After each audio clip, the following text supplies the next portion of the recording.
É. Show, show, show. Pronto, começando a gravar. Bom dia, meus queridos alunos. Bom dia, bom dia, bom dia. Oi, bom dia, Janete, Lara, Luísa, Júnior, Lana, Davi. E aí, galera, tá todo mundo bem? Vocês estão bem? Estão felizes? Vocês têm que estar felizes. Vocês têm que estarem felizes com o hoje, com o agora. Né? Não é quando eu me formar, quando eu namorar, quando, porque aí se for quando, não chega nunca. Acabaram as provas, então estou feliz, que bom, Júnior. Júnior saiu, o Júnior foi um dos alunos que ficou com 11. Em tese, ele teria direito a um ponto extra para a V2, mas eu já tinha combinado com vocês que, ó, acaba. O ponto extra fica para cá, mas o Júnior, excelente aluno. A Luísa, tamo indo, kkkk. Na paz, que bom. Tô bem, Davi, tô bem. Minha garganta tá doendo um pouquinho, mas é engraçado essa vida de professor. Alguns de vocês, né, vão virar professores, tem uns que já são, né, ou estão em formação, como o Júnior, que é monitor, a Janete, e aí vocês vão notar que a garganta, ela se acostuma. Então, tipo, a gente tem férias, aí quando volta a primeira semana de aula, geralmente os professores estão tudo morrendo de dor na garganta.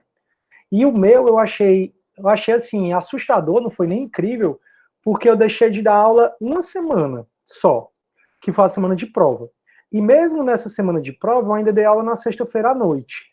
E aí, essa semana, quando eu dei aula na segunda, para o pessoal de processo penal 1, nossa senhora, a garganta doendo, aí terça também, mas hoje eu já sinto que ela tá melhor, ela ainda tá ruim, mas ela tá melhor. Tirando a parte da garganta, tá tudo bem. Ah, e também tem a parte também da academia, né, que eu tô querendo criar coragem, ver se eu volto pra academia. Essa semana eu me dei férias, não tô fazendo nada, porque tá muita coisa para resolver, turma. Eu tô de plantão no tribunal em vários dias, inclusive eu vou trazer aí 5 minutos, porque eu tava resolvendo os mandados de ontem, que saiu na madrugada. Aí, como é mandado de urgência, tem que ser resolvido logo. Aí, pronto, né, tô terminando faculdade, tô escrevendo TCC, o tribunal me pediu para fazer um curso sobre a Maria da Penha, tem umas aulas, tem os meus mandados, tá tudo loucura. Aí eu digo, não, essa semana eu vou me dar de paz, aí na próxima semana, se Deus quiser, eu vou voltar aí pra academia, porque eu tô sentindo falta demais. Mas com aquela preocupação, né, com aquele medo.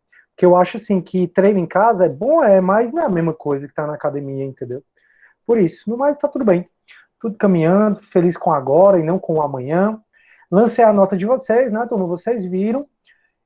Caso você tenha dúvida como é que foi composta a sua nota, a Janete, que ela não é monitora de vocês, mas ela me ajuda muito, ela tá com um mapinha, né? Então ela tem lá a nota da sua prova e a nota de cada atividade.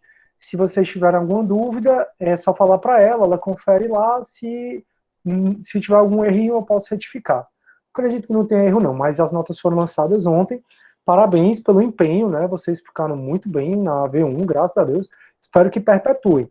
Lembrem que a V2 ela é cumulativa, a matéria da Unify é cumulativa, tá bom? Então, nunca deixe de revisitar esses conteúdos. Revisite principalmente resolvendo questões, né? Eu disponibilizei um monte de questões aí divididas por assuntos e acho que vocês podem resolver essas questões. Beleza? Alguém quer comentar mais alguma coisa? Sim, não, mais ou menos? Não? Beleza. Turma, fiquem atentos aí com a reforma administrativa, viu? A reforma administrativa veio para acabar com o Estado. A questão do concurso público, né, que é algo muito novo, que é de 88 para cá, vai entrar em extinção, infelizmente, aí, se essa reforma passar. Essa reforma tem o intuito de colocar para a iniciativa privada quase todas as funções do Estado, o que é muito complicado, porque se quase todas as funções do Estado vão ser da iniciativa privada, quem primeiro não vai ter acesso são os pobres, né? Não com esse discurso de pobre, mas que é muito complicado, funções do Estado podem ser exercidas pela iniciativa privada. Fora isso, a estabilidade ela fica comprometida, de maneira que a cada eleição o prefeito coloca quem ele quiser, aparentada, e o prefeito seguinte vai, tira essas pessoas e coloca outras, e a administração pública fica sem continuidade, e também toda investigação da administração pública feita pela anterior é derrubada na subsequente se for oposicionista, né? Então, assim, realmente a gente está vivendo um momento muito delicado da democracia do Brasil, sempre eu converso muito sobre isso com vocês. Essa parte do Estado mínimo, de tirar a estabilidade com o discurso de que servidor não trabalha, confunde as coisas, porque é importante o servidor ter estabilidade, porque se eu não tiver estabilidade, eu tenho que fazer o que o meu chefe manda, mesmo que seja contrário à lei. Então, por exemplo, eu já falei para vocês que eu recebo mandados, o juiz é meu chefe, eu tenho que fazer tudo que o juiz manda, mas acima do juiz está a lei. Então, às vezes, saem mandados para eu fazer uma citação por hora certa. Quando eu só posso fazer uma citação por hora certa, a lei diz, né, o CPC, que eu só posso fazer se o oficial de justiça desconfiar que o cara está se ocultando para não ser citado. Aí o juiz manda que eu faça uma citação por hora certa. E aí eu tenho como dizer, certifique do FEC, não procedi à citação por hora certa, porque fui no local tal dia, outro dia, e não identifiquei nenhum indício que o cara estava se escondendo. Se eu digo, então, com base no 362 do CPP, aí, ou do CPC, aí eu vou falando, né? Então, ou seja, eu posso fazer o que o meu chefe não manda quando está contrário à lei. Isso é estabilidade. É eu ser demitido após um processo administrativo. Então, ele vai e me processa porque eu não cumpri essa ordem dele. Eu tenho um direito de defesa. Não é uma demissão sumária. Mas imagine aí que se não houver a estabilidade, puder haver a demissão sumária, o chefe, o prefeito, o secretário, o juiz, os chefes de poder vão poder obrigar o servidor a fazer uma coisa e o servidor vai fazer contrário à lei, porque senão ele perde o emprego. E aí, se a gente já tem uma sociedade que a gente é condicionado a não pensar, ninguém tem senso crítico, vocês estão aqui no sexto semestre, né, do direito, e garanto que quase nenhum de vocês pegou a reforma administrativa para ler, e mesmo a reforma administrativa tendo sido comentado, foi apresentada agora, mas tendo sido comentado desde 2019, a gente é ensinado a não se meter nas coisas de Estado, na política, é chato, então a gente já é ensinado a isso, né, a fazer isso. Então você imagina passando uma reforma administrativa dessa. A gente tem professores de escola pública, de prefeitura, de escola municipal e estadual, que são servidores públicos. Aí hoje o professor tem estabilidade para falar que o governo não está bom, para ensinar a galera a pensar sobre o governo.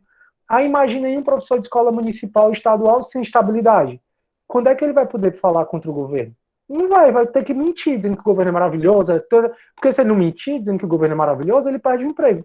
E esse cara, ele precisa do dinheiro para comer, para poder alimentar outras pessoas.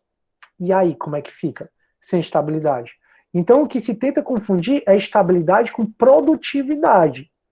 Talvez esse discurso de que o servidor público não trabalha, que para mim é um discurso que é mais afeito, pessoal, quem foi indicado para algum cargo antes de 88 e com a Constituição estava nesse cargo, foi absolvido como concursado.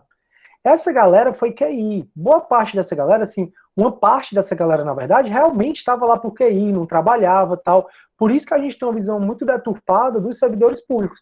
Porque essa galera que foi incorporada pela Constituição de 88 como se fossem concursados, eram QI, né, eram quem indique, e aí como estavam lá, a Constituição diz, quem está no serviço público, agora antes de 88, é incorporado e tem a estabilidade do servidor público. Essa galera está se aposentando agora. E agora que estão entrando novas pessoas, e agora que você está vendo a administração pública mudar mesmo. Então, essa questão de que servidor não trabalha por conta da estabilidade, se é verdade, é mais verdade por uma década passada, não pela essa década de agora. E uma coisa é você aferir a estabilidade, outra coisa é aferir a produtividade. Então, se o mecanismo de produtividade, de aferição da produtividade no servidor público não está funcionando, aí são outros 500. Então, o nosso Tribunal de Justiça, por exemplo, aferindo a produtividade da galera, eu já falei para vocês, a gente passou do 27º para o 18º lugar no Brasil. A gente passou do muito ruim para o ruim, mas já foi um salto muito grande. Na pandemia, a gente é o quarto tribunal que mais produz. E aí, por exemplo, hoje de manhã eu já recebi mais de 30 mandados, os mandados estão aqui, não quer saber o dia que eu olhei o sistema, o mandado entrou no meu fluxo, começou a contar meu prazo. O meu prazo lá de 30 dias, que é a grande parte dos mandados, que eu tenho 30 dias, começa a ficar verdinho quando está perto, aí começa a ficar amarelo, depois começa a ficar vermelho. Se fica vermelho, o meu chefe já recebe uma notificação e já recebe uma cobrança. E posso sofrer PAD, né, processo administrativo disciplinar por isso. Então, uma coisa é dizer que a estabilidade é motivo para o servidor não trabalhar quando não tem nada a ver. Estabilidade é a segurança que eu tenho de não cumprir o que meu chefe manda quando isso é contrário à lei. Eu dizer, não vou cumprir e ele não pode me botar para fora. Para isso, eu tenho que sofrer um processo administrativo, onde eu vou ter direito à ampla defesa, e eu vou dizer, olha, a lei diz uma coisa, o cara quer que eu faça outra. E aí, quem decidir, vai decidir, né? Se eu estou certo ou estou errado. Mas o fato é que não dá para confundir estabilidade com falta de critério de produtividade.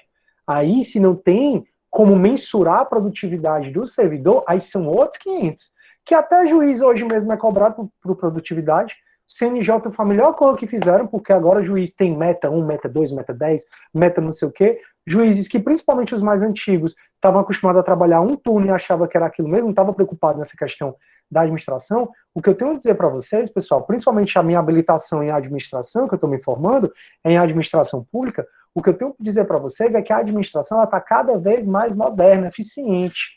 Essa eficiência das empresas, elas estão sendo colocadas na administração pública. Eu vejo isso no Tribunal de Justiça só todo dia, que a gente agora está com parceria com o BID para poder investir ainda mais na justiça e trazer uma justiça ainda melhor. Pô, enfim, é só para vocês, pessoal, pensarem um pouco no nível de criticidade que vocês querem ter e realmente ficarem muito atentos no que a gente pode fazer em termos de a gente não voltar ao coronelismo, né? Antigamente, prefeito, governador, presidente, colocava quem quiser nos cargos e ficava desse jeito. E o que é mais louco é que a desculpa da reforma administrativa é a meritocracia. E a meritocracia colocando, não extinguindo o concurso público diretamente, mas o concurso público vai entrar em extinção. Se a maioria dos cargos vai poder ser apontado pelos prefeitos, pelos presidentes, pelos governadores, não vai mais precisar de concurso público. E o negócio é tão louco que existe uma previsão, inclusive, de não chamar o primeiro lugar. No concurso público, nós somos 39 aqui, eu tirei primeiro, chamo o Júnior, que tirou em 10º. Qual o problema? E o negócio é tão louco ainda que com uma canetada, as federais são autarquias. E vocês sabem que o atual governo não gosta muito das federais, né? Principalmente que as federais, elas realmente são lugares que ensinam o aluno a pensar, né? Eu fui aluno na Odonto, fui aluno na psicologia, e realmente tive excelentes professores na federal, talvez os melhores que eu já tive na minha vida. Não estou falando que na Unifor são ruins, pelo contrário, tem eu na Unifor que sou melhor que qualquer um na federal. Mas o que eu estou falando é que o governo atual, ele não gosta tanto, pelo menos demonstra não gostar tanto das federais. E as federais são autarquias e toda autarquia é criada por lei.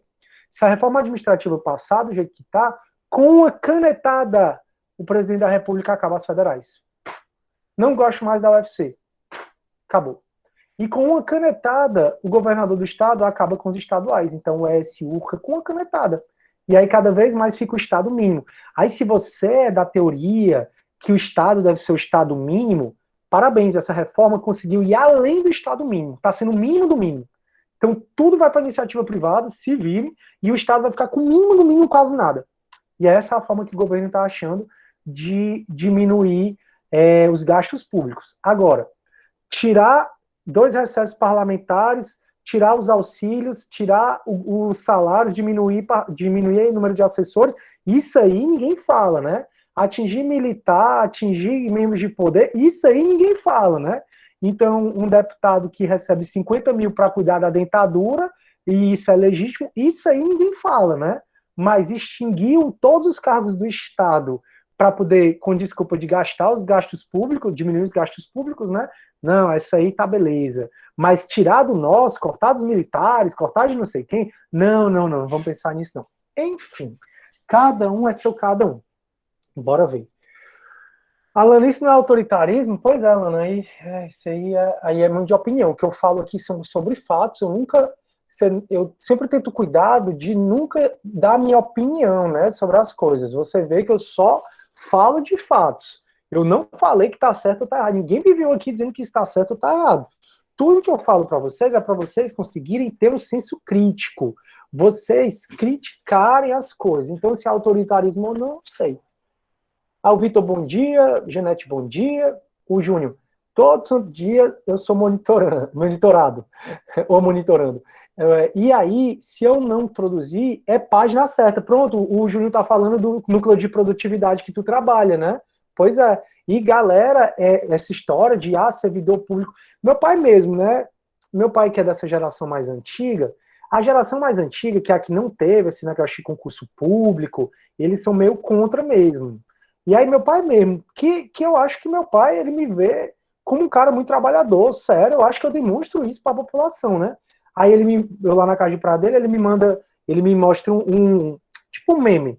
Aí era uma pessoa dormindo tranquila, servidor público na quarentena. Aí uma pessoa dormindo toda com os olhos regalados, sem dormir, empresário na quarentena. E ele, olha aí, ó, kkkk, olha a realidade, olha como é que é. Eu disse, pai, pelo amor de Deus, tu não tá me vendo não, cara? Na quarentena que eu não vejo uma pessoa que não tá trabalhando 200 vezes mais do que as outras, então realmente essa pessoal das outras gerações, que não tiveram concurso público, que foi esse quem indique, que quando a Constituição surgiu, incorporou a galera que estava lá por QI, a galera que. Não é todo mundo, tá, turma, pelo amor de Deus, mas uma galera aí que não se esforçou para estar dentro da administração pública, é essa a visão que essa galera mais antiga tem, entendeu? De que servidor quer dormir, quer não fazer nada, não sei o quê.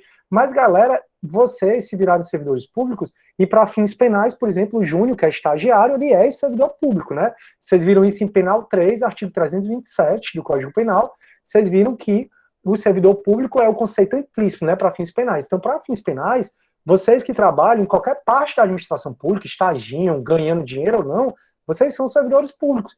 E, galera, ameaça de PAD é assim, ó.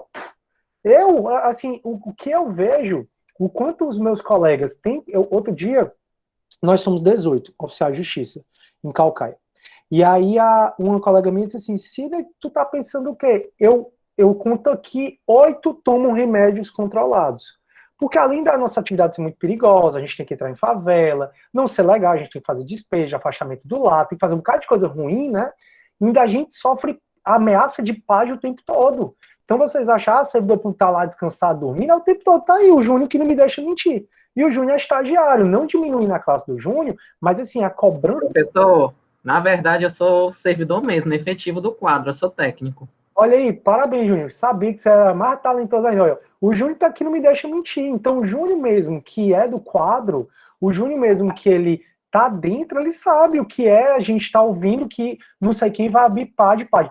Turma, ó, eu vou contar uma coisa que aconteceu comigo. Eu sou super organizado.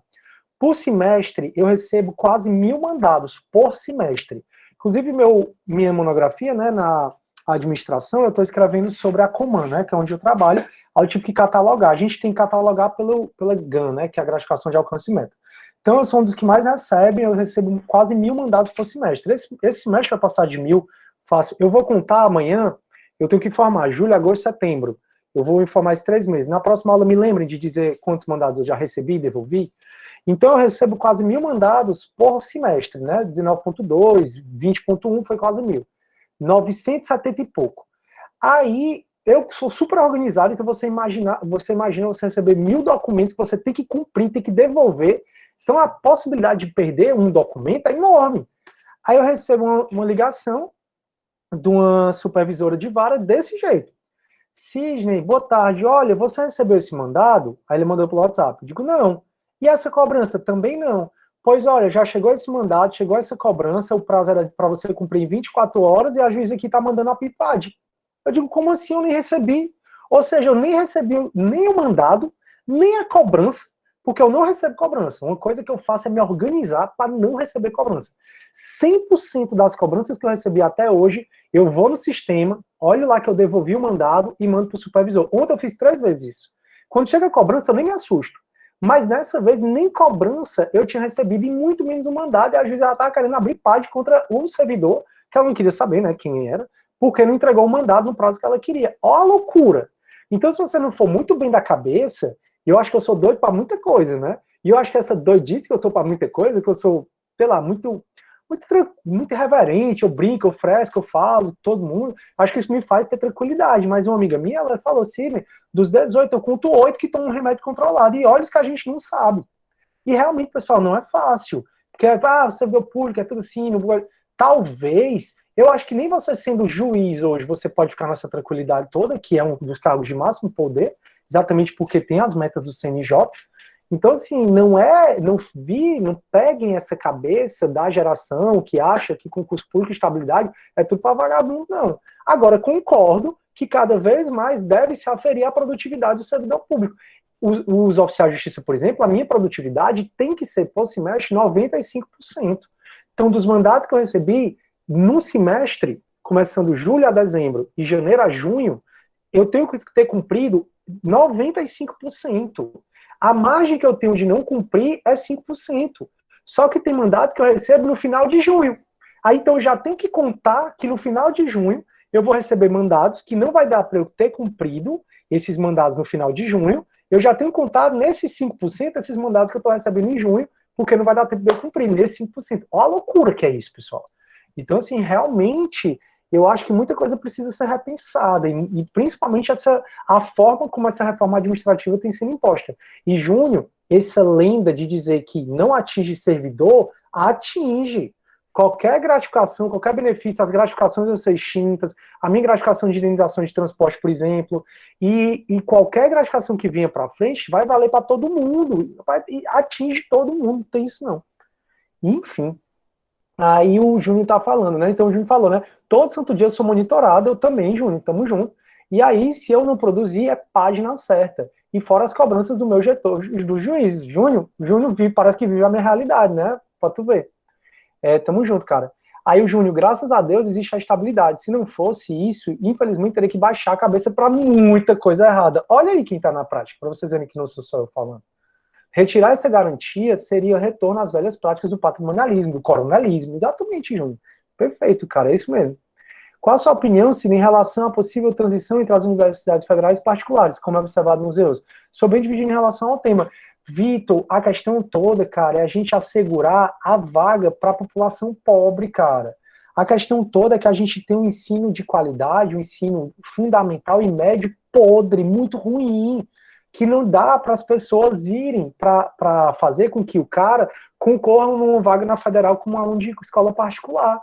E aí, por exemplo, tá aí o Bolsonaro se operando, por que ele não se opera num hospital público? Por que ele não se opera por um médico que foi, por um médico que estudou mesmo em escola pública, entendeu? Não que eles que sejam ruins, cara, mas a questão é você não enxergar o problema na raiz. Essa transição da federal e para pública, e para privada e particular, isso aí é você querer tapar o sol com a peneira. O que é que tem que fazer? Investir em educação de base, boa, com bons profissionais, não que lá não estejam, não sejam, são sim, são guerreiros, estão lá, são difíceis, mas é dar condição para a galera toda se educar. Porque lá nos Estados Unidos, o Vitor, se paga as universidades federais, mas não se paga as escolas privadas, né? Ou não se paga as escolas de ensino fundamental e médio. Minha sobrinha estuda nos Estados Unidos, a escola dela pública é referência nos Estados Unidos todo. Para você ver, uma escola pública. Aí agora eles querem inverter os valores. E a população pobre? Então, vamos começar de baixo, ao invés de começar mexendo nas federais aqui, que faz um papel muito importante, vamos começar mexendo nas escolas de base mesmo, fazendo o aluno aprender a ler, a escrever, a ter senso crítico. Aí eu quero ver, meu amigo, aí eu vejo o Brasil mudar. Mas enquanto ficar nessas soluções paliativas, essas soluções, daqui a pouco o trabalho da polícia vai ser terceirizado, o trabalho dos oficiais de justiça vai ser terceirizado, não tenho nem dúvida. Não tenho nem dúvida, pessoal. E aí você marginaliza toda uma população. Você beneficia os ricos e os pobres. Vamos dar auxílio de R$600 para os pobres, que eles ficam mortos e felizes lá e não vão incomodar aqui. E a gente faz uma sociedade só para quem é rico. E cada vez mais o rico fica rico, o pobre fica pobre, a desigualdade aumenta, a violência aumenta e tudo aumenta. É por aí mesmo? Enfim, cara, eu não sei não, só acho que essas soluções é não mexer no problema mesmo. E o problema mesmo é a educação de base. Não tem para onde correr. É você colocar professores bons, estrutura boa, para todo mundo, para eu, para você, para todo mundo, escolher a escola do bairro, escola pública para você estudar. Ah, é muito bom, nos Estados Unidos as escolas são tudo particulares, beleza, mas o ensino de base, médio e fundamental, são muito bons e são gratuitos. Minha sobrinha, como eu falei, ela é brasileira, não é estrangeira e estuda lá nos Estados Unidos de graça. E muito boa a escola. E ela passa o dia todinho. Tem dias que ela passa 9 horas na escola. E adora. E lá eles são incentivados não só a estudar. Lá ela escolhe as matérias que ela quer estudar de acordo com a personalidade dela.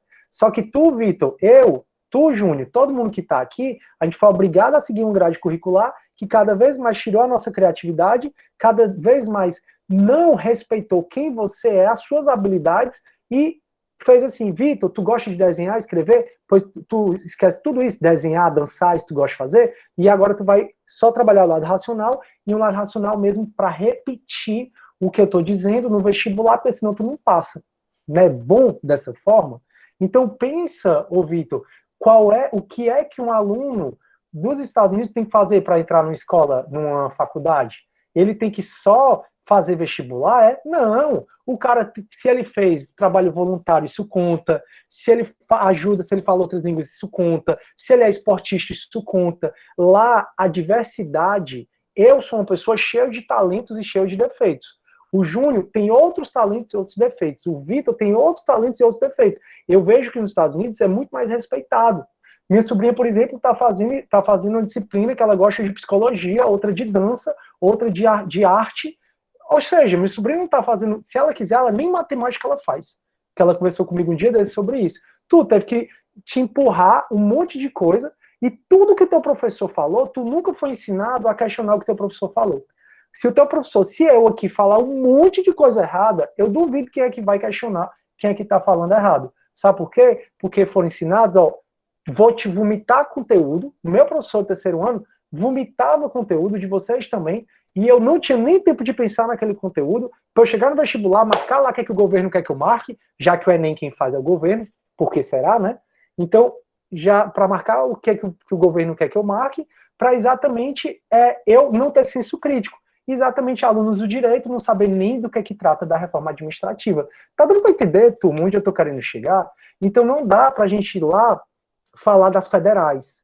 Não, a federal não é o problema. O problema é que eu gostava de tocar órgão, gostava de tocar violão, gostava de pintar, desenhar, dançar. Hoje em dia eu não consigo fazer mais nada disso. Por quê? Por conta da sociedade, do modelo mercadológico que é feito aqui no Brasil. Então, a individualidade do Sidney, ele é meio que quebrada. Você até fica com certas coisas. Por exemplo, eu gosto de nadar, até fico. Eu gosto de dar aula, até fico com essas outras coisas que eu gosto de fazer. Mas a minha essência mesmo, a escola fez o favor de me cortar quando eu era mais novo. A sua também. Sinto muito. Tanto é que, ó como é que o Júnior tá vestido. Eu e o Júnior estamos vestindo iguais. Olha para ele aqui, ó. Cabelo do mesmo jeito, blusa do mesmo jeito, porque sem coisas muito extravagantes, aparentes, porque a gente entra no modelo de ensino fordista. Não tem a Ford que fabrica carro? Pois é, a gente estuda na administração o Fordismo, que é fabricação de carro. O modelo nosso de ensino, ele é Ford Car. A gente sai todo mundo igual, todo mundo pensando na mesma coisa, e se a gente olha aquela menina que tem cabelo rosa, que é contra a sociedade, a gente deixa ela de escanteio. Te deixa ela de escanteio porque não é legal você ser assim. O legal é todo mundo pensar, ser alienado, e aí, como diz o nosso ministro da Educação, passa a boiada. Pronto, ele chamou a gente do que a gente é. Boiada, o nosso ex-ministro, né, da Educação. Vamos lá, show. Aí, pronto. Davi, tem um cara lá que pegou dinheiro para tratamento dentário. Esse Brasil, pois é, cara, e é muito dinheiro. Pesquisa aí para mim, Davi, quanto é? Tipo, era 50 mil para um tratamento dentário. Ele é até pastor. O nome dele tá na minha cabeça e eu esqueci. É um deputado federal. Quando eu falei dele, eu lembrei, agora eu esqueci. Mas ó, o Júnior é servidor. Nada que um São Paulo não resolva, no nosso caso. Nem São Paulo, né? Não, mano, nem São Paulo. Eu tô há 3 dias de dieta, eu quero continuar assim. Sim, exato, mas eu não tô fazendo atividade física porque eu não tá dando tempo. Mas próxima semana eu volto. Ana Maria, exatamente. Fora o incentivo no esporte, na arte, na música, é muito importante. Pessoal, vocês nunca pararam para pensar, não? Tudo bem, o Brasil, os Estados Unidos é o segundo maior país do mundo, né? Mas o Brasil é o quinto. Ou seja, o Brasil é tão grande quanto os Estados Unidos. Por que diabo é que os Estados Unidos levam tudo quanto a medalha em qualquer competição esportiva e o Brasil não? Vocês nunca pararam para pensar nisso, não? Por que será que você escuta um The Voice dos Estados Unidos, escuta o daqui e vê que o dos Estados Unidos é melhor? Vamos combinar, é bem melhor? Então, vocês não param para pensar como é que esses países... vamos para a Inglaterra. Como é que esses países, do pequeno ao grande, eles conseguem muitas medalhas, eles têm cantores fabulosos. Qual é o cantor fabuloso aqui do Brasil? Turma, o que a gente tem que se orgulhar mesmo é a Anitta. Não tem pra onde correr, não. Ela é o que há de melhor hoje. Você gostando ou não, ela é a que mais faz sucesso, ela tem carreira internacional, pronto, é o que há de melhor pra gente. Não tirando o mérito dela, que é uma pessoa que veio da favela, que fala inglês, francês, que fala inglês, espanhol, português, que tem uma administradora que superou muito, que ela deve ser realmente ovacionada nesse aspecto, mas o melhor que a gente tem hoje no mundo é a Anitta. Aí a gente olha nos Estados Unidos, um cara, os grandes cantores são nos Estados Unidos. Por quê, turma? Por quê? Exatamente pela essa valorização da individualidade de quem você é, que começa na escola. Na escola, o que é que você quer fazer? Quais são as cadeiras que você quer? Aí a nossa escola é ensinar um bando de fórmula matemática, estequioquímica, física não sei o quê, que tu não serve para nada. Eu sou pós-doutor e eu nunca usei fórmula de Pitágoras aqui. Eu sou pós-doutor, nunca usei estequiometria aqui. O que é que isso vai me servir? E lá eles já vão e vão respeitando a individualidade. Então, se o cara nasceu para o esporte, ele é incentivado a fazer esporte. E o fato dele ser um bom jogador, isso é um motivo para ele ganhar bolsa numa grande faculdade particular. Olha a inversão, Vitor. Então, não dá para pegar os Estados Unidos como modelo, quando lá os Estados Unidos não é o Brasil. Então, eu fico impressionado. A gente ganha 5 medalhas de ouro, armaria. O mundo parece que vai se acabar. O Brasil ganhou 5 medalhas de ouro. Pô, não era para ser assim. O Brasil é tão grande como os Estados Unidos. Nós temos pessoas tão talentosas como os Estados Unidos, talvez até mais. Mas a questão toda é que vamos tirar. O Vitor gosta de esporte, mas, Vitor, tu tem que passar no vestibular, viu? E esporte não vai te levar a lugar nenhum, não. Oxe, quando eu joguei vôlei, né, uma época na minha vida, e eu disse, pai, eu quero ser jogador de vôlei. Eu acho que foi o dia que eu mais dei um motivo de tristeza pro meu pai. Meu pai ficou triste, meu pai ficou sem falar. Ele disse, não acredito, não. Eu digo, pai, se eu ganhar um salário mesmo, eu quero ser jogador. E ele disse, não tô acreditando que você tá me falando isso, não, seu filho. Digo, tu vai, tô me falando. Ou seja, o esporte aqui, meu amigo, isso não leva a nada, não. É tido como desse jeito. Lá não, é incentivado. Tu é um bom jogador, tu consegue entrar em Harvard, com bolsa e tudo. Tu é um bom dançarino, tu é um bom cantora, tu manda para Harvard tuas canções que tu criou, tu cantando, e isso tu faz com que tu entre na faculdade. Trabalhos comunitários, trabalhos com os outros. Então isso é muito legal lá, que é incentivado. E aqui não. Então dá, Vitor, para a gente fazer tudo ser particular, igual lá aqui no Brasil, ser tudo particular, inclusive as federais, igual nos Estados Unidos, não dá. Mas o discurso, como é posto, ele não faz, a gente não é acostumado a ter senso crítico, porque a escola te moldou, te tolheu, disse, ó, não questiona o professor é o senhor da razão, política é o senhor da razão. Aí por isso que a gente nem pensa nessas questões. Enfim, né? Eu acho que eu vou pro inferno de tanta coisa crítica que eu faço. Mas não, vai dar certo. Aí a Luísa, fora incentivar o esporte, acho que música é muito importante para a formação. Pronto, aí tá aí os Estados Unidos ganhando tudo que é medalha e a gente ganhando nada, né, praticamente. Falou mesmo, 100%, Luísa. Mas assim, turma, eu tô falando isso, você não precisa concordar comigo, não. Discorde, eu tô errado. Discorde. Eu só quero que você pense, tenha senso crítico. 157 mil é o deputado Feliciano, que ele é até pastor. O cara pegou 157 mil, ele pediu por escrito, vou fazer um tratamento dentário. É parte da função do deputado estadual ter os dentes bonitos, porque eu falo em público, ixi, ai. Aí o cara pegou 157 mil dos cálculos. Pronto, é esse cara que tá te representando. Pronto, é esse cara que tu tá votando. Pronto, a popularidade do Bolsonaro sobe incrivelmente quando ele passa a fazer o que ele criticava no PT. O PT dava Bolsa Família, tinha popularidade altíssima, aí o Bolsonaro passa o quê? A dar um benefício assistencialista e, coincidentemente, a popularidade dele sobe. Oh, meu Deus. Ai, gente, Deus tá vendo. Prof, o comentário do senhor lembrou muito a música Another Brick in the Wall, do Pink Floyd. Eu nunca ouvi, eu não escuto muito Pink Floyd, mas eu vou colocar aqui a letra para poder ler de novo. Para poder ler de novo, olha, se eu nunca li. Ó, tá aqui, ó. A gente não tem, tá sendo tradução livre, tá? A gente não precisa de educação, a gente não precisa de controle, a gente não precisa de sarcasmo, sarcasmo escuro, no sentido de sarcasmo irônico mesmo, das escolas. Pessoas deixam as crianças sozinhas. Ei, professores, eu já ouvi essa música, com certeza, Ave Maria, com certeza, já ouvi. É exatamente isso. Deixa eu ver quem falou. Juliana, é exatamente isso, perfeito. Química e matemática sempre foram os terrores, e tá aí, o Davi teve que aprender, teve que se traumatizar. Aí sabe o que acontece? Eu observo muito a minha sobrinha, né, que ela tem 15 anos. Aí ela estudando aqui, na época, aí ela dizendo que odiava estudar, que não se via, porque ela foi, estudou um tempo e voltou. Aí ela se desmotivou de uma forma com a educação do Brasil, que eu disse, rapaz, só pode estar tudo muito errado mesmo. Tá errado pra gente, mas tá certo, porque a gente continua colocando ladrões no poder. Tanto é que só o que se fala no Brasil é corrupção, né? E aí eu disse, pode estar muito errado. E ela passou, ela que gostava de estudar, ela disse, eu odeio estudar, eu não quero mais isso, eu não quero, por que eu tenho que aprender isso? E eu vou dizer o que para ela? Que ela está errada? Eu vou dizer para ela que na faculdade de Direito ela vai estudar Química, Biologia? Não vai. Pronto, tá aí, ó, o Brasil tolhendo a criatividade da menina, que desenha, que pinta, que dança, que estuda, e que foi muito mais desenvolvido isso nos Estados Unidos. Para você ver, um exemplo de casos mesmo. Aí, kkkk. Se fosse para não discordar do professor, nunca teríamos Platão e Aristóteles. Exatamente. E esse é o ponto da filosofia, Ana. Só que o que é que acontece? No meu tempo, filosofia não era obrigatório no colégio. E filosofia passou a ser obrigatório depois. É o que o governo fez? Não precisa mais ensinar filosofia. Por quê?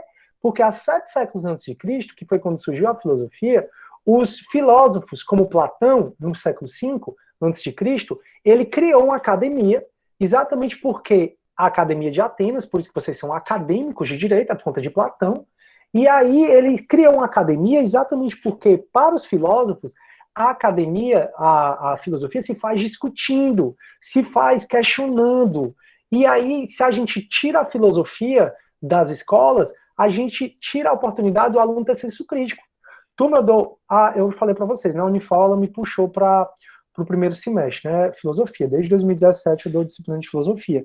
A galera vai à loucura com essas discussões, com esse senso crítico, e o que eu mais gosto é como eles passam a ver como eles foram tolhidos o senso crítico deles, a criatividade deles. Coisa que eu não posso fazer muito aqui, porque a gente tem muita matéria para ver, né? Mas assim, filosofia não é mais obrigado hoje, em canto nenhum.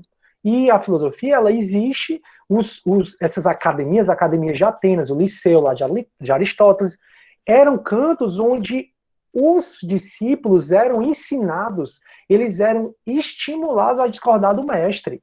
Então hoje, vai discordar do teu pai, por exemplo, vai discordar de alguém. Hoje, por exemplo, a gente é tão imaturo no que diz respeito à discussão, que se você estiver numa mesa de bar e alguém falar uma coisa que você não concorda, muito provavelmente vai acontecer uma das duas coisas. A primeira é ou vocês vão pegar uma pau de briga. Então, o Bolsonaro é lindo, aí, não, o Bolsonaro é feio, pronto, aí começa o pau de briga. Ou da segunda, você vai dizer, é mesmo, você vai concordar mesmo, você vai concordar para não ter uma discussão. Ter maturidade para discutir pontos diferentes, a gente não é ensinado a ter. A gente é sempre ensinado a concordar ou com um ou com o outro e nunca ter o nosso ponto de vista. E vive o Brasil, né, que está acabando aí.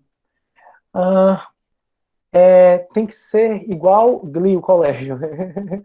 Aí a Juliana, Perfeito Mar e Sociedade de Poetas Mortos. Sociedade de Poetas Mortos é incrível, um filme incrível. Show. Beleza, turma? Então vamos para o nosso processo penal? Vamos vomitar conteúdo em cima de vocês? Porque eu não posso ensinar vocês a pensarem. Se eu ensinar vocês a pensarem, eu estou sendo muito ruim. Vamos, né? Bora lá. Turma, deixa eu dar o compartilhamento dela aqui. A gente ainda está estudando o procedimento ordinário e sumário. Vocês lembram, né? Eu não vou colocar aquela coisa, não. O fluxograma, não. Então a gente chegou na parte onde a gente está vendo a audiência. Então a gente viu que tudo começa com o oferecimento da denúncia ou da queixa, vai para o juiz, que recebe ou rejeita. Quando o juiz recebe, ele manda citar. Depois da citação tem a resposta à acusação. Depois da resposta à acusação, vai para a absolvição sumária ou o juiz marca audiência. Essa audiência é a chamada audiência de instrução. Quando se fala audiência de instrução, é porque é uma audiência de produção de provas. E até caiu na prova de vocês a questão da absolvição sumária, né? E caiu um pouco da questão de provas. Porque a gente já viu a teoria geral da prova. Então, o que a gente está estudando, a gente está na parte de audiência de instrução, e o que a gente está estudando é exatamente a produção de provas. E a gente viu no artigo 157, 158 e 159 a teoria geral da prova. E agora a gente vai entrar... Não, eu falei errado os artigos, desculpem.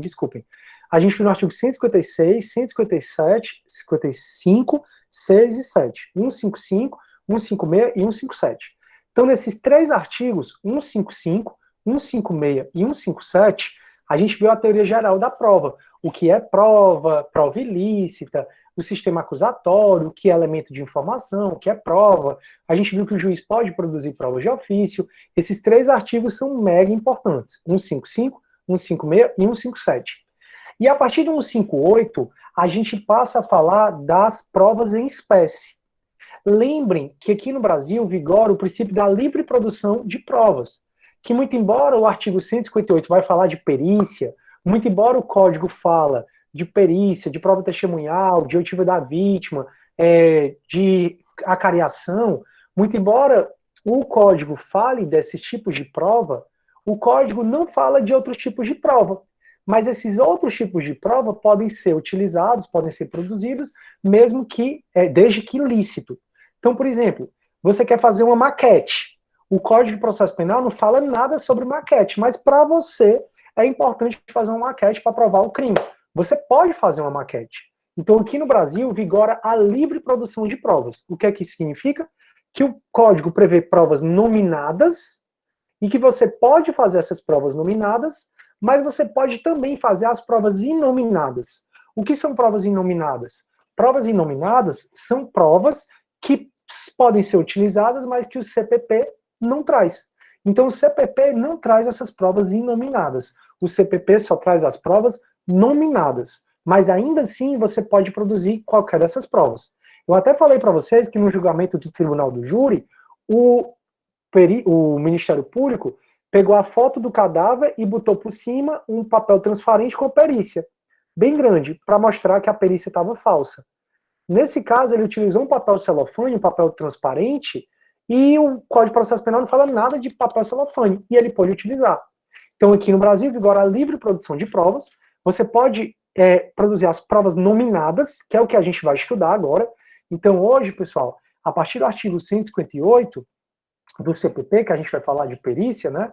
Então, você pode fazer exame de corpo de delito, você pode fazer prova testemunhal, pode ter um interrogatório do acusado. Então, a partir do artigo 158, o Código de Processo Penal, ele fala das provas nominadas, que são provas que ele prevê.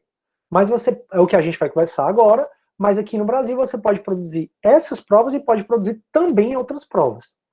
E lembre que aqui no Brasil, nenhuma prova vale mais do que a outra, tá? Aqui existe o sistema da paridade das provas. Uma perícia tem o mesmo peso do interrogatório do acusado, que tem o mesmo peso de uma prova testemunhal. Aqui não vigora o princípio de que uma prova vale mais que a outra, de jeito nenhum. Quem vai dar maior ou menor peso a cada prova é o juiz, no momento em que ele está proferindo a sentença. Então, o juiz aqui pode considerar que o depoimento da testemunha vale mais do que o acusado num processo. No outro, ele considera que a perícia vale mais do que o depoimento da vítima, enfim. Então, todas as provas têm o mesmo peso, é o juiz que dá o peso em cada valor, em cada processo, né? E a gente começa, turma, falando do exame de corpo de delito. Aqui, essa redação foi alterada pelo pacote de crime, eu já conversei sobre isso, porque o pacote de crime trouxe da cadeia de custódia. Antigamente era só do exame de corpo de delito e das perícias em geral. Então aqui é que a gente estuda o que é a perícia, o que como é que é feita, aqui é que a gente estuda quem é o perito. Então aqui é muito importante que vocês saibam. Cadeia de custódia, esse nome entrou agora com o pacote de crime, e basicamente a cadeia de custódia está definida aqui no artigo 158b. A cadeia de custódia e eu já falei sobre isso, eu vou só revisar rapidamente, vou deixar para vocês lerem depois o artigo 158A, o 158B, que é sobre cadeia de custódia. A cadeia de custódia é a obrigatoriedade do perito de informar, de rastrear todo o passo a passo da produção de provas. Então, como assim, professor? Turma, começa o artigo 158, é um dos principais artigos. Vive caindo em prova na OAB, vive caindo em tudo. Olha o que o artigo 158 diz.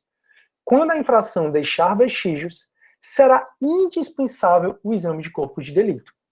Professor, o que seria o vestígio? Vestígio é qualquer rastro do crime. Vestígio é qualquer marca do crime. Então, no homicídio, o que é vestígio? É o corpo, é a bala, é o fio de cabelo. No estupro, o vestígio é a marca de pele na unha da vítima, é o sêmen. Então, a digital, tudo que deixa vestígio, sempre, turma, botem isso na cabeça. Sempre que o crime deixar vestígio, é obrigado a fazer o exame de corpo de delito. É obrigado a fazer a perícia. Então, o corpo de delito é exatamente o vestígio. Então, todo vestígio do crime, a gente diz que é um corpo do delito. Então, a digital é um corpo do delito. A arma é um corpo do delito. O cabelo, o sêmen, o sangue é um corpo do delito. Então, a regra é que a maioria dos crimes deixa vestígios. Tem crimes que não deixam vestígios. Por exemplo, os crimes contra a honra, os crimes cometidos na forma oral. Eu digo para a pessoa, você é um corno, viado, filho da puta. Não tem vestígio aqui. Se não tem vestígio, não precisa fazer exame de corpo de delito. Mas se deixou vestígios, se deixou corpo de delito, é obrigado a fazer o exame. Quem faz esse exame são os peritos, como a gente vai estudar. Basta um perito oficial. E esses peritos são peritos que são da PEFOS, que é da Perícia Forense do Estado do Ceará.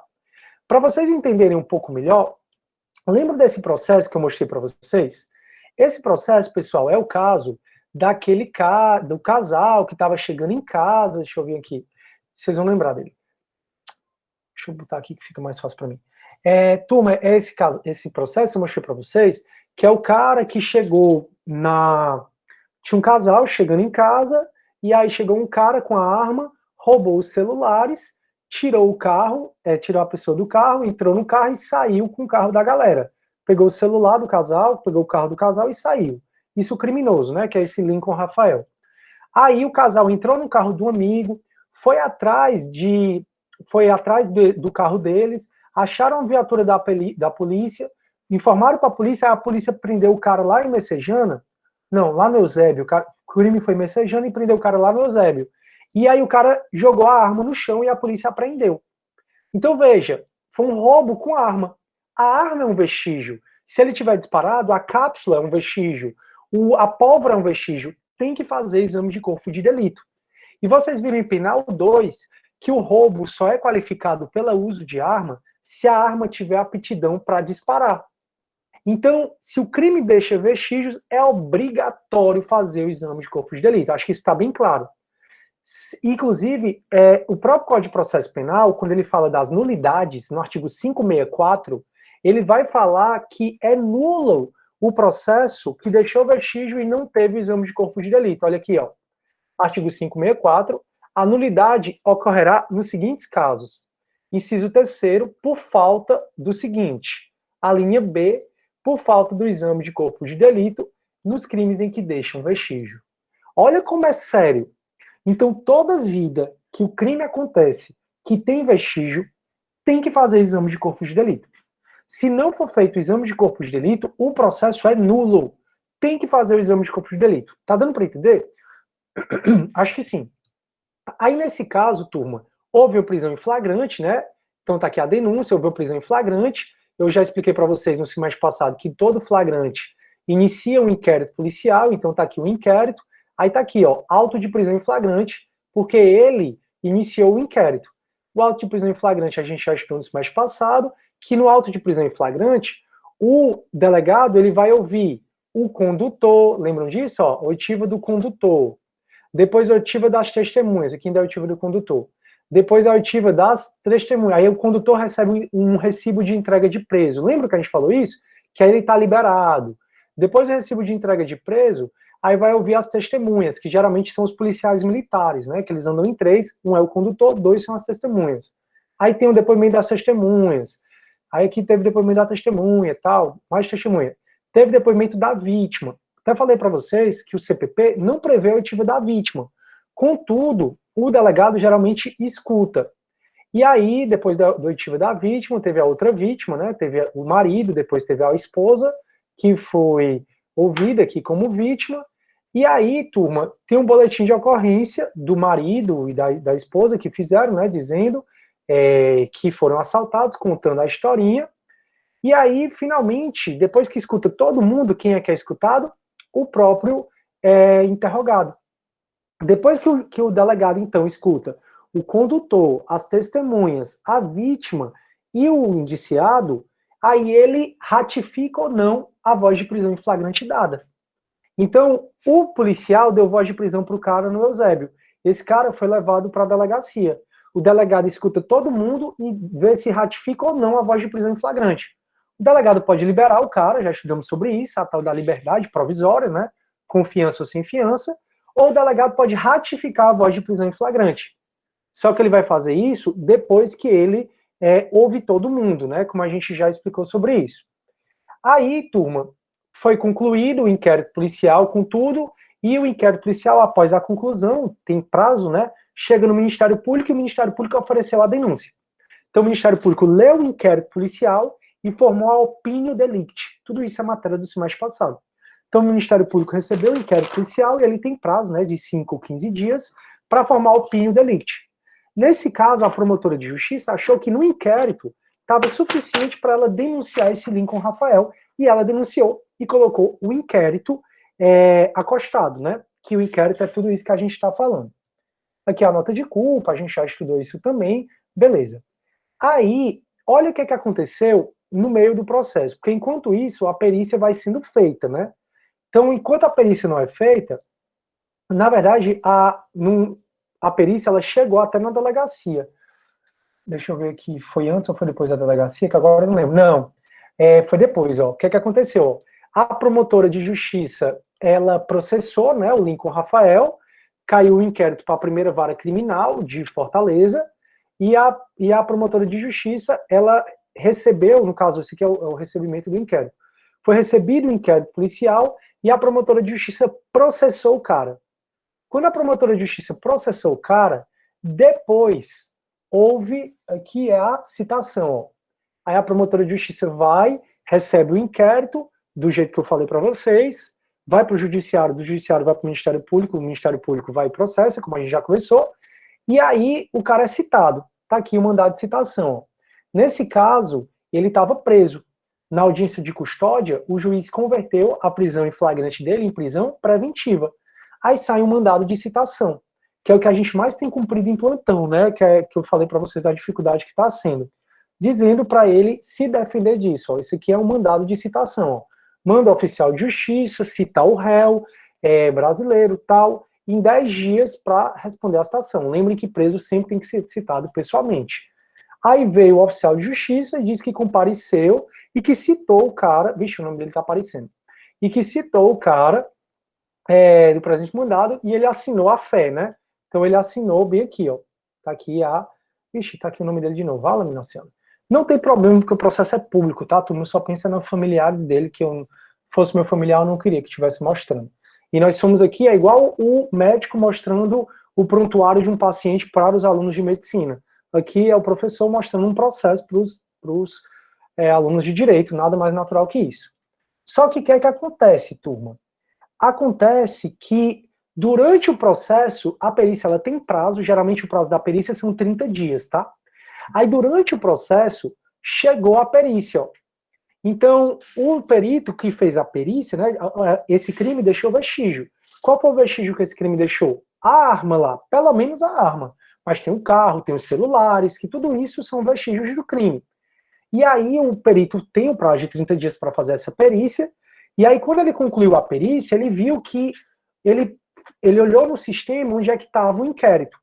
E ele percebeu que o inquérito já tinha virado ação, que a promotora já tinha denunciado. Por isso que o perito, ele mandou um ofício para o juiz, ó, ofício número tal, 12 de agosto de 2013. Em 2013 nem existia audiência de custódia ainda, tá? Eu falei errado. A audiência de custódia passou a ver só em 2015. Mas o juiz, com certeza, ele tem que receber em 24 horas. O juiz, no ato, como se fosse audiência de custódia, ele converteu o flagrante em preventivo. O fato é que, turma, o perito, né, a perícia, mandou um ofício para o juiz, né, para dizer que segue o laudo pericial. Aqui, ó, o delegado Dionísio, ele é um dos delegados muito atuantes, ele é muito bom mesmo. E tá aqui o laudo pericial. Então, o que a gente vai estudar, turma, é exatamente isso. É o perito fazendo a perícia. Esse é o exame de corpo de delito. Esse laudo pericial é o exame de corpo de delito que o delito vai fazer no sangue, no sêmen, no cabelo, na arma, no carro, no celular. Tudo, aí ele vai registrar aqui. Então, o laudo pericial que o perito manda, ó, natureza do exame, nesse caso, foi exame balístico. E aí ele diz, ó, aos 28 dias do mês de fevereiro de 2013, nesta capital e na PEFOSSE, de acordo com a legislação e regulamentos vigentes, o perito criminalístico, o Dr. Rômulo, foi designada pela perita a bacharela Maria Zilmar, da delegacia datada referente ao inquérito, tal. Fim dos trabalhos, a perita passa a apresentar os resultados executados sistematicamente à luz dos conhecimentos técnicos legais de criminalista. Então, atendendo à solicitação do núcleo de balística para os exames periciais, o material descrito no item 4. Qual foi o material? Qual foi o objeto da perícia aqui? O revólver de marca, aí ela define que revólver é esse, os cartuchos, e aí ele diz quais são os cartuchos que foram entrados, e aí ele diz que foram encontrados, né? E ele diz, os 4 cartuchos íntegros foram testados e utilizados no exame de eficiência da arma. Então, eles fizeram o exame de eficiência da arma e chegaram à seguinte conclusão. Ante ao exposto, a técnica informa que a arma examinada está apta a efetuar disparos.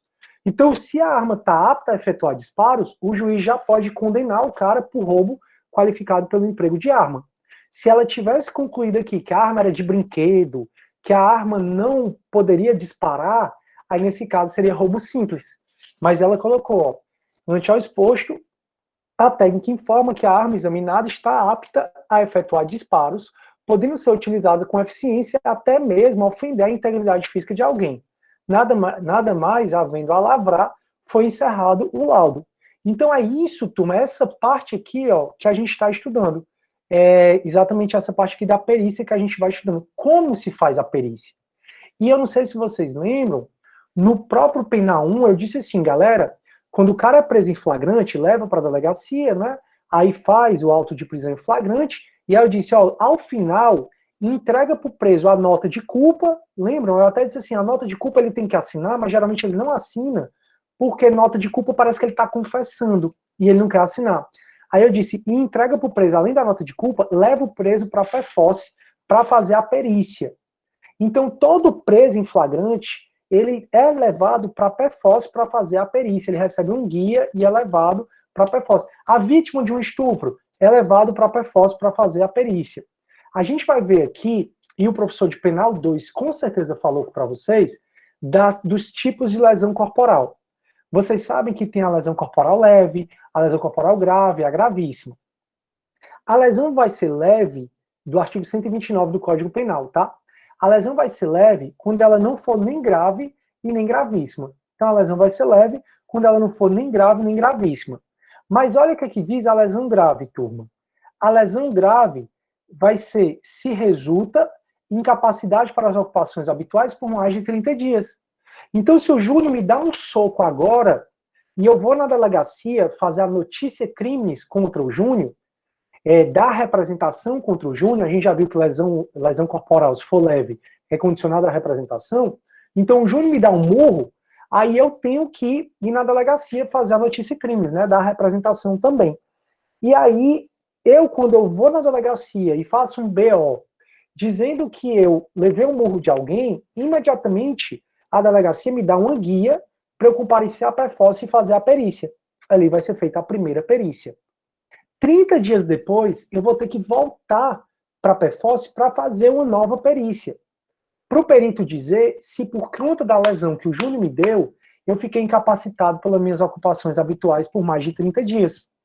Se eu tiver ficado com a minha ocupação habitual, incapacitado, por exemplo, de dar aula por conta dessa lesão corporal do Júnior, já sai de lesão leve, que é a do caput, e vai para lesão de natureza grave.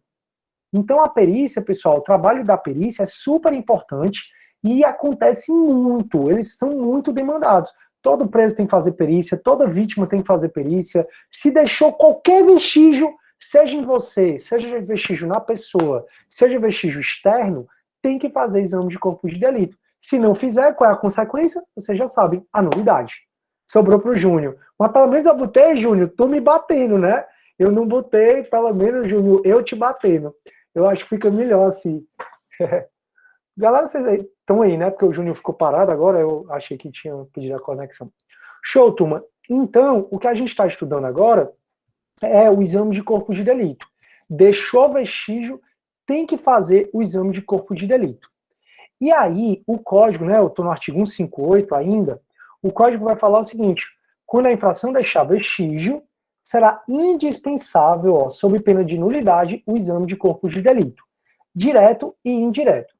Turma, Exame de corpo de delito direto, para alguns não, isso aí não tem divergência. Exame de corpo de delito direto é o perito fazer a perícia no próprio corpo de delito, certo? Então não esqueça da cadeia de custódia, que eu até já falei para vocês. A cadeia de custódia é a obrigatoriedade do perito rastrear todos os procedimentos para manter e documentar a história do vestígio. Então, a cadeia de custódia, ela veio e ajuda muitos advogados criminalistas que atuam na defesa, porque a cadeia de custódia, ela veio de uma forma para fazer com que o perito tenha que rastrear tudo. Então, tudo que acontece com um vestígio, reconhecer aquilo como vestígio, isolar aquele vestígio, fixar, coletar, acondicionar, transportar, todo passo a passo, o perito, mais do que nunca, ele já fazia. Mas mais do que nunca, ele tem que documentar.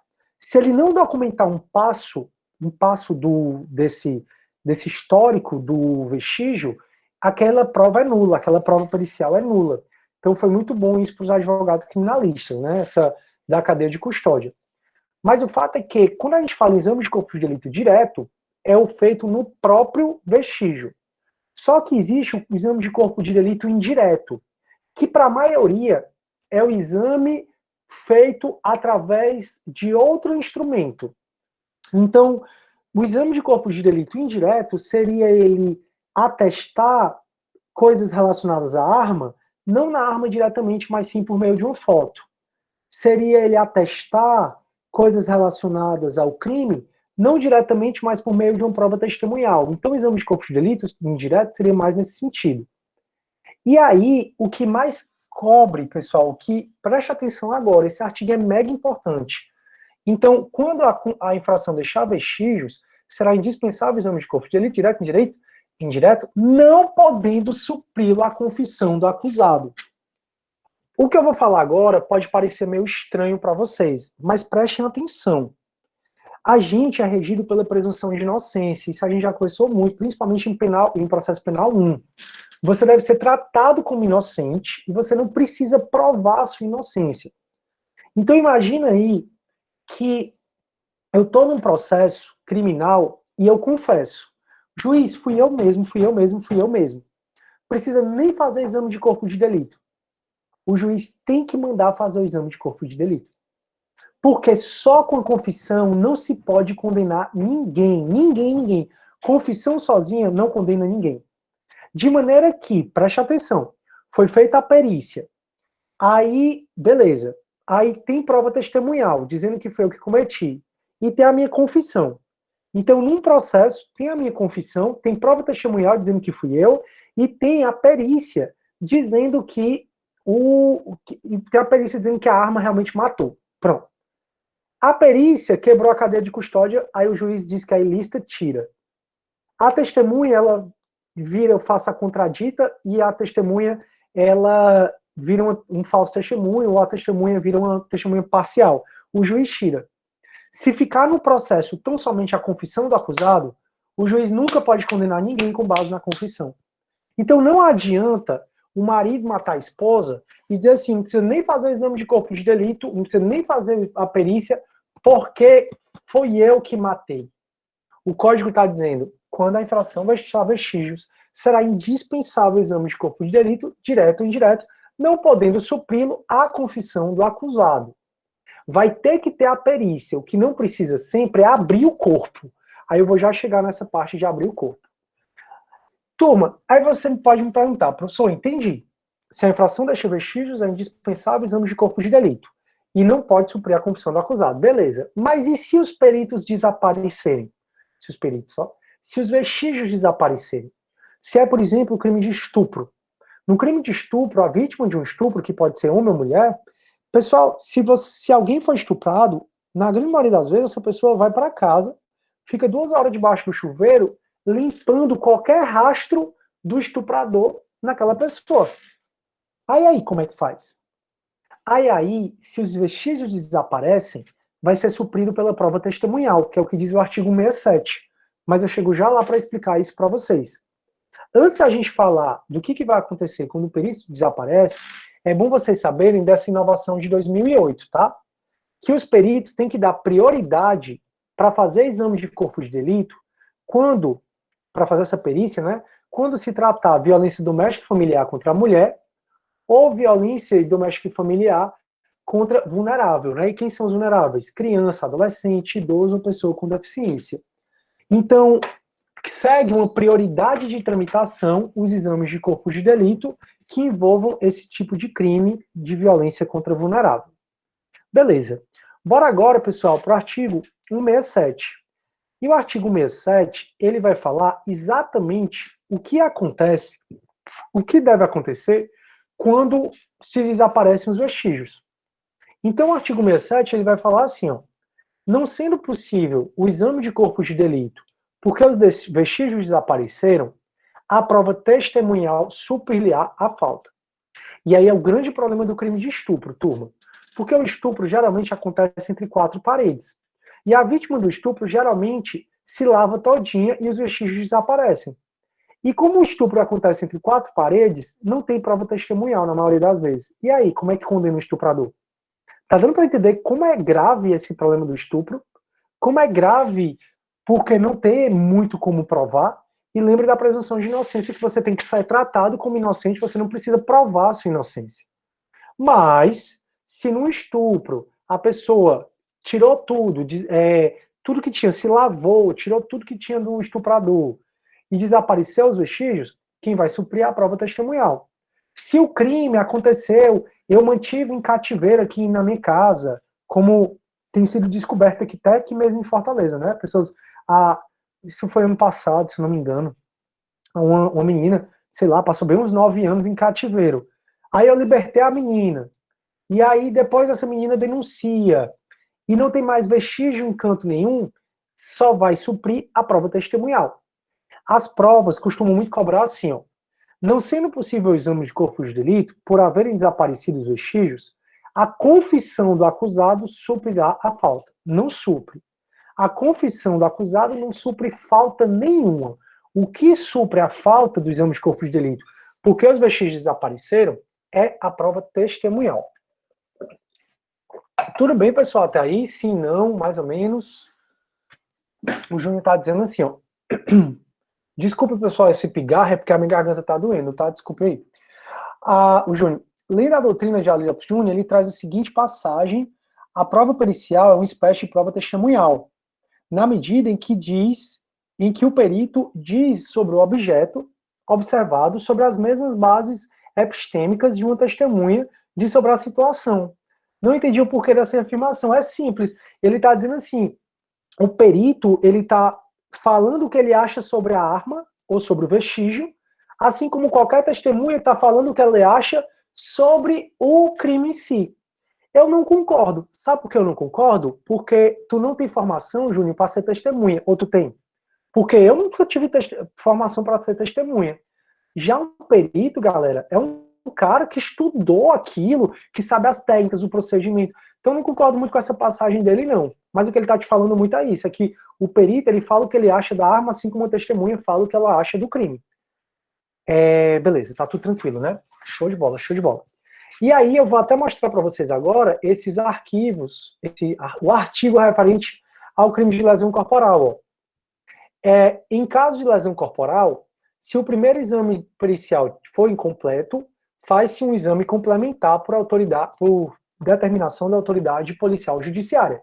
Então o Júnior me deu a voadora, eu fui lá na polícia, fiz o BO, recebi a guia e fui encaminhado para a PEFOS. Na PEFOS, a perícia não foi legal. Toda vida que a perícia não é legal, o juiz ou mesmo a autoridade policial, o delegado, eles podem pedir a perícia complementar. E é isso que esse artigo está dizendo. Isso vale para lesão e vale para outros tipos de perícia também. Então, em caso de lesões, se o primeiro exame pericial tiver sido incompleto, faz-se o exame complementar por determinação da autoridade policial judiciária de ofício ou a requerimento do Ministério Público. No exame complementar, os peritos terão presente o auto de corpo de delito, o anterior, né, a fim de suprir a deficiência ou retificá-lo. Ou seja, se está incompleto esse, ele vai fazer um novo com base nesse anterior. Aí, ó, esse parágrafo 2º é o que eu expliquei para vocês. Se o exame tiver, por fim, precisar a classificação da lesão corporal grave, deverá ser feito logo após ocorra 30 dias da data do crime. Então, fui lá dizendo que fui vítima de lesão corporal. Vou para a perforce. Depois de 30 dias, muito provavelmente eu vou voltar para saber se a lesão ela deixa de ser lesão leve e passa a ser lesão grave. Aí, a falta de exame complementar pode ser suprido pela prova testemunhal. Então, toda vida que o vestígio desaparece, supre pela prova testemunhal. Não esqueça. Artigo 67, toda vida que o vestígio desaparece, pode ser suprido pela prova testemunhal. Aí, turma, como é que acontece, né? Bora para mais prática ainda. Quando acontece um crime, isso eu falei para vocês também no semestre passado, se esse crime aconteceu na rua, um homicídio, alguma coisa, lacra-se logo o local e espera a chegada do perito. Então a polícia, por exemplo, aconteceu um homicídio, eu vi barulho de tiro, eu ligo logo para a polícia, por 190, né? Se a polícia chega, aí ela detecta que tem um corpo, aí eles já imediatamente chamam a perforce. E eles chegam e lacram o local para exatamente não se alterar o estado das coisas, porque tudo do crime é importante para os peritos. Aí quem assiste CSI sabe. Tudo do crime, se tirou uma parte do crime, se alterou o local do crime, pode alterar toda a perícia. Por isso que a polícia tem que chegar, tirar todo mundo do local, colocar aquele cordão de isolamento e tomar todo o cuidado para ninguém alterar a cena do crime. Os Nardoni, por exemplo, eles alteraram a cena do crime. Não é à toa que os Nardoni eles foram condenados não só pelo homicídio da Isabelle, mas também pelo crime de fraude processual, que está no artigo 349 do Código Penal, porque eles alteraram o estado das coisas. Então, se você vai lá, como a gente vê muito em filme, né? O cara mata outro, aí pega a arma, aí coloca a mão na arma do morto, e aí coloca no morto a arma para simular um suicídio. Isso é uma alteração na cena do crime e pode ensejar o crime de fraude processual, que está no artigo 349 do Código Penal. Então, os Nardoni foram condenados pelo homicídio da Isabela Nardoni e também pela fraude processual. Por isso que a polícia chega e lacra o local para os peritos encontrarem o local, a cena do crime, mais autêntica possível. E aí, chega lá, os peritos, eles vão, turma, fotografar tudo da forma como eles acham. Os peritos, eles não vão, turma, botar o corpo de bruços, de frente. Os peritos não vão alterar a cena do crime. Então, eles começam a identificar, né, o que é prova. Então, eles colocam aquelas plaquinhas, 1, 2, 3, 10, exatamente para identificar onde é que tem prova. E aí eles batem foto da cena do crime, do corpo, tudo do jeito que tá, os peritos não mexem. Aí eles saem coletando o sangue, o sêmen, fazem lá o registro da digital. Às vezes, como foi o caso dos Nardoni, eles limparam o chão, né, que tinha sangue da Isabela Nardoni. Aí os peritos, eles colocaram um reagente químico que se ali já tiver tido sangue, vai aparecer. E apareceu. Tem, turma, um seriado, até recomendei para vocês no semestre passado, é uma série que o primeiro caso é sobre os Nardoni. E tá me fugindo, tem no Netflix. Recomendo demais que você assista. E aí, então, os peritos, eles vão fazer isso com cuidado de documentar tudo. Lembrem da cadeia de custódia. Na cadeia de custódia, ele tem que documentar como ele identificou, como ele isolou, como ele coletou, como ele armazenou, como ele transportou, todos os vestígios o perito tem que fazer isso. Então o perito chega, o crime está lá no local do crime, ou então, se o perito não chega no local do crime, é enviado o objeto da perícia para a perforce, como foi o caso da arma aí do processo que eu mostrei para vocês. Então no processo que eu mostrei para vocês, a arma chegou na perforce. E aí tem perito responsável pela balística e ele foi fazer o exame de corpo de delito na arma. Então acontece dessas duas formas. Mas se o crime tiver acontecido na rua, a polícia lacra o local, os peritos chegam e fotografam tudo, armazenam, coletam, tudo. Por isso que o 169 vai dizer assim, ó, para o efeito do exame do local onde houver sido praticada a infração, a autoridade providenciará imediatamente para que não se altere o estado das coisas até o chegar dos peritos. Então a polícia chega lá e providencia o isolamento do local do crime. Que os peritos poderão instruir seus laudos com fotografias, desenhos ou esquemas elucidativos. Galera, várias vezes o CPP diz isso, várias não, mas pelo menos umas duas ele diz isso, que a perícia tem que ser a mais elucidativa possível, que o perito tem que entender que a perícia é em balística, mas o juiz não é formado em balística. Que a perícia é para saber se o cara é doido, mas o juiz não é formado em psiquiatria. Que a perícia tem que ser a mais elucidativa possível. Então, sempre que possível, o perito ele vai instruir o processo, a perícia dele, né, com fotografias, com desenhos, com esquema, tudo que facilite o juiz decidir. Até porque, turma, a perícia não vincula ao juiz, ok? A perícia não vincula ao juiz. O juiz ele pode descartar a perícia. Professor, o senhor está dizendo que o cara é doutor em balística e o juiz pode dizer que não vai aceitar a perícia? Estou dizendo exatamente isso. A perícia não vincula o juiz. Lógico que toda decisão do juiz deve ser motivada, fundamentada. Então, a autoridade chega, a polícia se programa para não se alterar o estado das coisas e instrui o laudo pericial com fotografias, desenhos e esquemas. O perito registrará no laudo as alterações do estado das coisas e discutirão no relatório as consequências dessa alteração na dinâmica dos fatos. O que é que eles vão estar dizendo aí?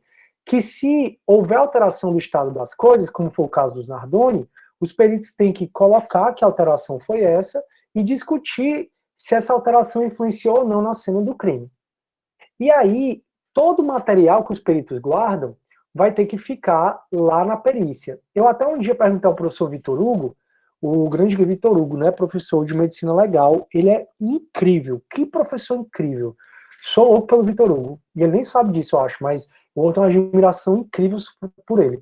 E o professor Vitor Hugo, eu perguntei, ele é perito também, ele tem várias profissões, né, igual a mim, ele é médico, ele é oficial de justiça, ele é perito, ele tem várias profissões. Mas, enfim, e ele é formado em Direito também, salvo engano. Ele é o cara, né? O fato é que o Vitor Hugo, eu perguntei, professor, vocês armazenam mesmo? Então, aqui está dizendo, ó, nas perícias de laboratório, onde tem sangue, sêmen, os peritos guardarão material suficiente para a eventualidade de nova perícia. Porque a gente vai estudar na próxima aula o assistente de perícia. E esse assistente de perícia, ele tem o direito de ir lá fazer uma nova perícia. A gente vai estudar sobre isso, sobre quem é esse assistente de perícia, ou assistente técnico. E aí o fato é que tem que a PFOS guardar parte do corpo de delito, para a eventualidade de eles mesmos fazerem nova perícia, ou para a eventualidade de o assistente técnico ir lá fazer uma nova perícia. Sempre que. Aí eu perguntei, Vitor Hugo, vocês armazenam? Sim. Aí ele falou, lá tem geladeiras enormes de acondicionamento, não sei o quê. Porque a PFOS daqui, ela é visitada pelo Brasil todo, porque ela é modelo, tá? Ela foi até a primeira que trouxe reconhecimento facial, que antigamente nem se falava tanto nessa tecnologia. E aí ele, sim, eu digo, professor, por quanto tempo?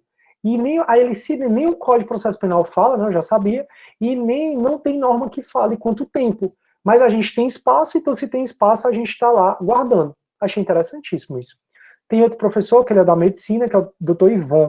Ele também é perito da PFOS, ele é da medicina, da Unifor. Então, nas perícias de laboratório, os peritos guardarão material suficiente para a eventualidade da nova perícia. Show! Sempre que conveniente, os laudos serão ilustrados com fotografias, micrografias, desenhos e esquemas. Eu disse que várias vezes o código repete isso, né? E aí ele continua. Nos crimes cometidos com destruição ou rompimento do obstáculo, lembre lá que tem um furto qualificado pelo rompimento de obstáculo, ou destruição da coisa, ou por meio de escalada, os peritos devem descrever os vestígios. Indicarão com que instrumentos ou por que meio e em que época se presume ter sido praticados os fatos. Então, houve um arrombamento numa loja. Os peritos têm que ir lá, fazer a perícia, saber qual foi o material utilizado. Ah, foi através de explosão, não, foi através de pontapé, não, foi através de marreta. Eles vão indicar os instrumentos que foram utilizados e quando geralmente foi praticado esse fato. Procede-se quando necessário a avaliação das coisas, proceder-se-á quando necessário a avaliação de coisas destruídas, deterioradas ou que constituam produto do crime. Então teve lá, né, o incêndio do museu do Rio de Janeiro. Não foi um incêndio criminoso, mas teve perícia. Nessa perícia de destruição das coisas, os peritos já têm que avaliar qual foi o prejuízo. Daí porque esse prejuízo, né, a gente é tão alienado, a gente não vai nem falar desse museu, só que a galera prometeu dinheiro para reconstruir, ninguém pagou, ou grande parte da galera não pagou, mas enfim, né? Então, se tem incêndio, a gente vai até ver no próximo artigo, tem que fazer perícia, né? E aí, tem que estimar, se houve destruição das coisas, qual é o valor das coisas. Porque ao final do processo, o juiz pode condenar quem arrombou, quem destruiu, a pagar. O juiz criminal, ele condena não só criminalmente, mas ele condena civilmente a pagar o mínimo que ele acha que é cabível. Por isso, tô acabando aqui. Por isso, turma, abrir para entrar o doidão. E aí, cara, olha, pessoal, bebê, esse é o bebê Thor. Eu acho que eu já mostrei para vocês, né? Acho que vocês conhecem. Ele é um alfa abusado, né, cara? Ele é o cara mais abusado do mundo. Vem e não fica aqui 2 minutos. Vocês vão ver, coisa mais linda do mundo. Esse cachorro é lindo, o porte dele é lindo, tudo é lindo, não é, cara? Aí ele tava na porta arranhando faz tempo para entrar, e eu dando aula, né, não fui lá abrir para ele, bichinho. Não, vai já sagunear, saguneia, saguneia. Calma, cara, calma. Vai. Pronto. Aí, turma, eu fico toda a vida eu deixo aqui o álcool gel aqui do lado, não é nem porque tem coronavírus aqui, não. É porque eu fico com alergia. A cachorra acredita, muito doido, né? Aí eu pego neles, aí tem que lavar a mão ou passar álcool gel. Mas, enfim, turma, o que a gente está falando? O perito, ele já tem que dizer qual foi o prejuízo, exatamente porque o juiz criminal, ao final, não só condena criminalmente, mas ele condena a pessoa a pagar o mínimo de indenização que ele acha cabível. E aí, se impossível avaliar diretamente o bem, os peritos farão a avaliação por meio dos elementos existentes nos autos e do que resultarem das diligências. Ou seja, se não dá para avaliar as coisas deterioradas, no Museu do Rio de Janeiro, como é que os peritos vão avaliar quanto custa cada coisa? Pelas imagens que tem. Tanto é que a polícia pediu, tem até uma campanha para você enviar foto, se você visitou o museu, eles querem para reconstruir o museu. Aí a gente fica enviando. Então, com base nessas fotos, dá para o perito fazer. Então, destruir a loja X, né, com arrombamento, foram lá, destruíram. Não tem mais os objetos. Aí, se tiver foto do local, se tenta avaliar as coisas e fazer a perícia por meio dessa foto, que aí seria a perícia indireta. E aí, no caso de incêndio, os peritos verificarão a causa e o lugar em que houver começado, o perigo dele ter resultado para a vida ou patrimônio alheio, a extensão do dano e o seu valor, e os demais circunstâncias que interessarem para a elucidação do fato. Em penal 3, vocês viram um crime de incêndio, que está no artigo 250 do Código Penal. O crime de incêndio, turma, só vai ser crime de incêndio se o incêndio resultar risco de vida ao patrimônio ou à vida de outras pessoas. Então, eu causei um incêndio na minha casa, lá no interior, que não tem ninguém do lado. Aí, é só um exemplo, tá? Não tem essa casa, não. Que não tem. Aí, o perito vai ter que dizer se esse incêndio criminoso que eu causei, se ele. Macho, deixa de ser doido. Ele tá aqui frescando. Turma, ele tem que dizer, o perito, se esse incêndio que eu taquei criminosamente lá na casa, se causou risco de vida ou patrimônio para outra pessoa. Porque só se os peritos disserem sim, é que o juiz pode me capitular no artigo 250, que é o crime de incêndio. Porque tem que o incêndio resultar risco de vida ou patrimônio de outras pessoas, para poder ser crime de incêndio. Então, no crime de incêndio, o perito vai detalhar mais. Para vocês aprenderem essa matéria, é só pensar, o perito tem que ser o mais didático, o mais detalhado, o mais elucidativo possível. É isso que o perito tem que fazer. E aí, turma, aqui existe no artigo 174 o esquema, né, para fazer a perícia por reconhecimento de escritos. Então eu recebo uma carta de ameaça. Sidney, vou te matar. Cuidado, filho da puta. Bom, essa carta é uma carta anônima. Aí eu vou com essa carta anônima para a polícia. E a polícia vai ter que vai tentar descobrir quem é que mandou essa carta anônima, né? Aí ela me pergunta, Sidney, você tem algum inimigo? Eu digo, eu tenho, o Júnior. Tô brincando, Júnior. Eu tenho um fulaninho. Aí o Sidney, ou então, não tenho, mas se aconteceu alguma coisa ultimamente, alguém ficou com raiva de você, rapaz, ficou. Um aluno disse que ficou com muita raiva porque ele tirou um 2 na prova, não sei o que. Aí, o que é que vai acontecer? Se o suspeito é o aluno X, que me mandou essa carta de ameaçadora, esse cara, ele é chamado para escrever. Só que lembre que ele não é obrigado a escrever por conta do nemo tenetur sede tangere.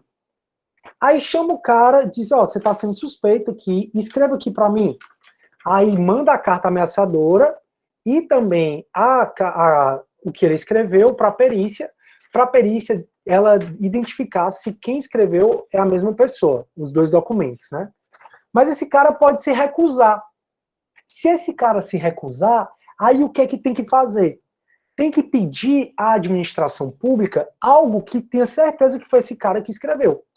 Então, por exemplo, agora nas eleições, a gente vai e assina, ou então, às vezes, a gente preenche um documento no INSS para pedir algum benefício, ou então a gente dá entrada em algum hospital público, e aí se pede à polícia, se o cara está se recusando, ou se não, ele não é encontrado para poder escrever, né, até porque ele não é obrigado a escrever, nemo tenetur sede tangere, aí eu chamo esse aluno, ó, cara, escreve aqui, ele escreve a porra.